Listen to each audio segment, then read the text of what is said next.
안녕하세요, 여러분. 궁궐의 높은 담장, 그 안에서 시작된 비극적인 사랑 이야기. 오늘은 시대의 벽을 넘으려 했던 두 남녀의 애절한 기록, 운영전을 함께 펼쳐보려 합니다. 자, 우리 수업 시작하기 전에 한번 이런 상상을 해볼까요? 만약 여러분의 사랑이 사회가 정해놓은 규칙이나 신분 때문에 절대로 허락될 수 없다면 여러분은 어떤 선택을 할 것 같으세요? 좋습니다.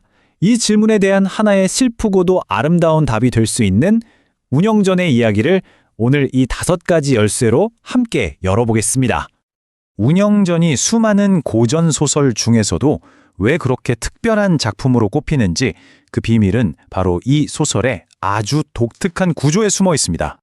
이 작품은요, 바로 액자식 구성을 가지고 있어요. 이게 뭐냐면 말 그대로 액자 안에 사진이 들어있는 것처럼 바깥 이야기가 있고 그 안에 진짜 하고 싶은 핵심 이야기가 쏙 들어있는 구조를 말하는 거죠. 특히 이 소설은 몽유롭게 소설이라는 장르로 분류되기도 해요. 몽유, 그러니까 꿈속에서 논인다는 뜻이죠. 현실 세계의 인물인 유영이라는 사람이 꿈을 꿔요. 근데 그 꿈에서 이 비극의 주인공들을 직접 만나게 되는 겁니다. 그리고 그들의 목소리로 직접 그 슬픈 사랑 이야기를 듣게 되는 거죠. 자, 그럼 이 구조를 한번 보세요. 되게 흥미롭죠? 먼저 현실에서 선비 유영이 잠이 들어요. 이게 바깥 액자죠. 그리고 꿈속으로 들어가서 운영과 김진사를 만나요. 이게 첫 번째 안쪽 액자. 그리고 그 안에서 운영과 김진사가 자기들의 과거 이야기를 들려주죠. 이게 바로 두 번째 액자. 이렇게 이야기가 겹겹이 쌓여 있는 거예요. 자, 그럼 이제 액자 속으로 깊숙이 들어가서 진짜 이야기의 주인공들을 만나볼까요? 이 안타까운 사랑 이야기의 중심에는요, 세 사람이 있습니다. 바로 궁녀 운영, 그리고 젊고 유능한 선비 김진사, 마지막으로 이 둘의 운명을 쥐고 있는 막강한 권력자, 왕자인 안평대군입니다. 여기서 우리가 꼭 알아야 할 게 바로 운영의 신분이에요. 궁녀. 궁녀는요, 쉽게 말해 왕의 여자로 여겨졌어요. 그렇기 때문에 왕이 아닌 다른 남자와 사랑에 빠진다. 이건 그냥 로맨스가 아니라 목숨을 걸어야 하는 절대로 용납될 수 없는 금기였던 거죠. 하지만 아슬아슬했던 이 금지된 사랑은 결국 들통나고 맙니다. 안평대군의 분노가 하늘을 찌르고요. 운영과 그녀를 도왔던 친구 궁녀들이 모두 붙잡혀오죠. 바로 이 절체절명의 순간, 목숨을 건 뜨거운 우정이 폭발하기 시작합니다. 안평대군이 정말 불같이 화가 났어요. 곤장 숫자를 세지 말고 그냥 죽을 때까지 쳐라! 이렇게 명령을 내리죠. 정말 끔찍한 공포가 궁녀들을 덮쳤을 거예요. 하지만 그녀들은 여기서 무너지지 않습니다. 오히려 당당하게 말할 기회를 달라고 하죠. 가장 먼저 나선 궁녀, 은섬은 이렇게 말합니다. 사랑이라는 감정은 신분이 높든 낮든 인간이라면 누구나 느끼는 자연스러운 감정 아니냐. 이걸 억지로 막는 게 얼마나 비인간적인 일이냐고 호소하는 거죠. 그리고 정말 가장 날카롭고 대담한 변론을 펼친 궁녀, 바로 자란입니다. 자란은 여기서 한 발 더 나아가요. 옛날 위대한 인물들도 다 사랑을 했는데 뭐가 문제냐? 심지어 이 두 사람을 처음 만나게 한 장본인이 바로 왕자님, 당신 아닙니다. 라고 그 절대 권력자 앞에서 책임을 따져 묻는 거예요. 정말 대단하죠?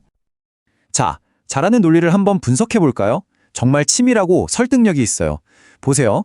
첫째, 역사적 예를 들어서 보편적인 인간의 감정이라고 주장하죠. 둘째, 이 사건의 책임 일부가 안평대군 당신에게도 있다고 콕 집어서 지적해요. 셋째, 친구가 상사병으로 죽어가고 있으니 차라리 사랑을 이루게 해주는 게 덕을 쌓는 길이라고 설득하고요.